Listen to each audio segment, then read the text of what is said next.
Bravo, Joe Rogan in studio. Well, how many gems do you have? 25, I think. Yeah. Something like that. Well, aren't you one of the, best known jiu-jitsu teachers? He won't toot his own horn, so I'll say yes.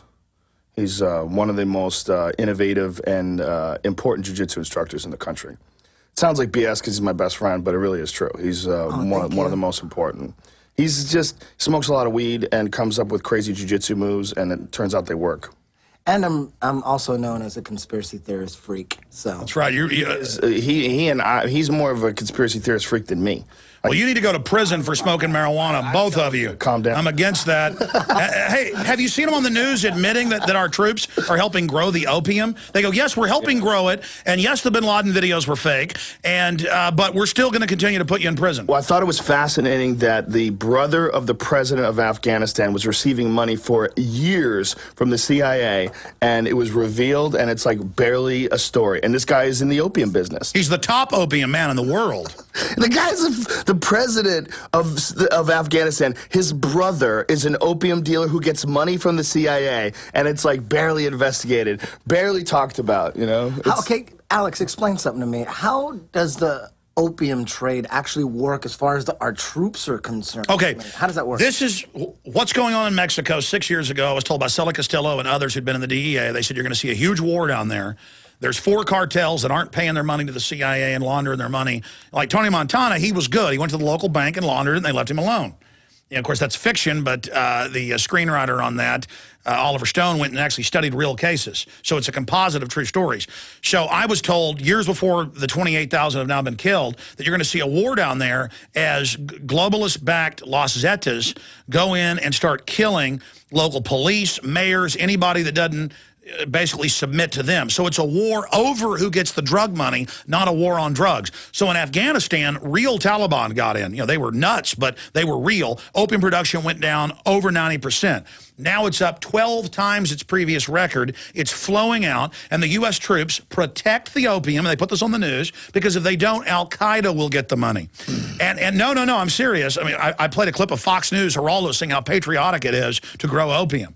But what? Then, you think I'm joking? Come on. Guys, cue it up. Oh, let's see this. Okay. Alex, but how do the Americans get paid for the opium is what I'm saying. How does that work? It gets okay, 1999. Rivera. Yep. Can we hear him? You guys would have to have headphones on. Oh, well, look, I just played it yesterday. During the break, I'll play it for you. Okay. How's that sound? Sounds okay. Good. Listeners have seen it. Exactly, word for word.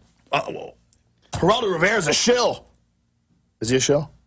I don't know. He was the guy who introduced the, he was the one who had the Zapruder film first on television. The word is he knows all about this stuff, but yeah, at Fox News, he doesn't really get into it. What did he say?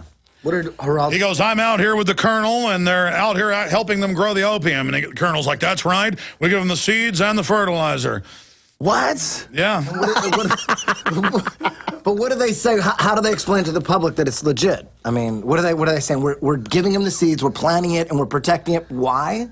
Because if we don't, Al-Qaeda will grow it and get the money. That's really the excuse they use? That's during the break, you can walk out there and listen to it. Because you don't have headphones, so we weren't going to take calls. This clip? Yeah, it's on. They put it on Fox. What's... Fox is like, we grow the opium, it's of the Lord. Geraldo Rivera, opium, Afghanistan, what do we punch in? What are the key words? Look at him, he's showing them. What's the name of that clip, so I can just give it... This is huge.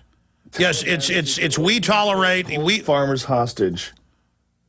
And there's Lieutenant Colonel Brian Christmas, 2nd Line Company, 3rd Battalion, 6th Marines. What's incredible is that no one even questions it. There is literally more than 90% of the world's opium supply comes from Afghanistan, and essentially the U.S. government is in control of it now.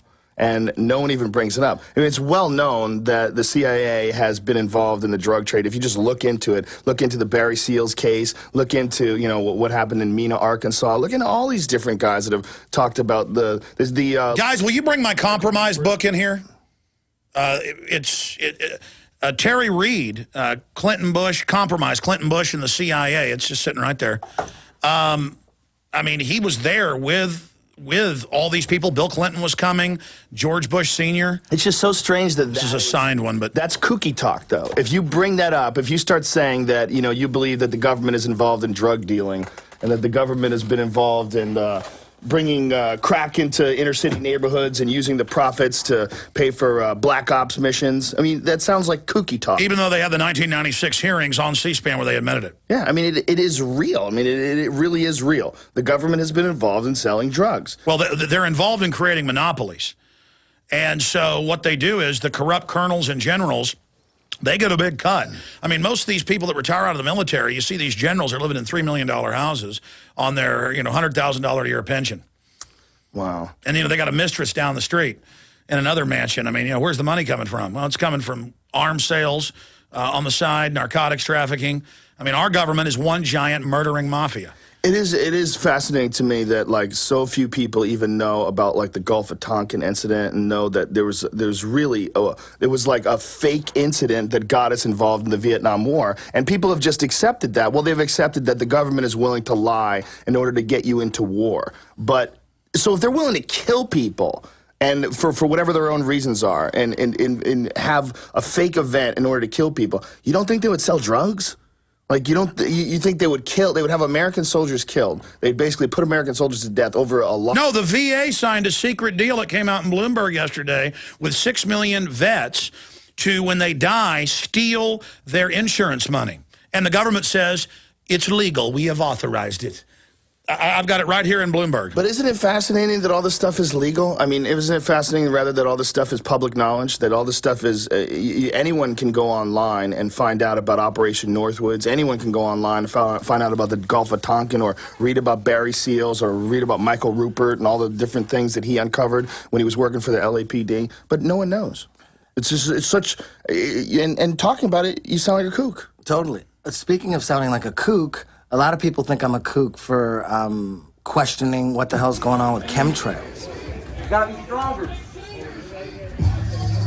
gotta lift more. So you were lying back. I've lost all my insight. Were you a kicker? No, were you a kicker? Yeah.